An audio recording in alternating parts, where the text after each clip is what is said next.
Deklarata e fortë e gazetarit Erion Veliaj më ka kërcënuar familjarisht përmes bandave kriminale.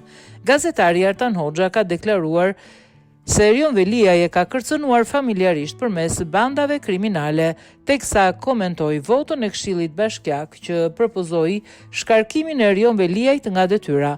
Artan Hoxha u shpreh se gjitha u bën në shkelje të ligjit. Sipas gazetarit, Veliaj duhet të ishte prezent dhe opozita duhet ishte ajo që duhet të këmbgulte më shumë se të gjithë. E kam provuar në kuriz çfarë është Erion Veliaj, sulm personal familjes në media, në grupe kriminale, çfarë nuk ka bërë ai njeri. Për fat të keq, edhe këtë mundësi na e hoqën sot.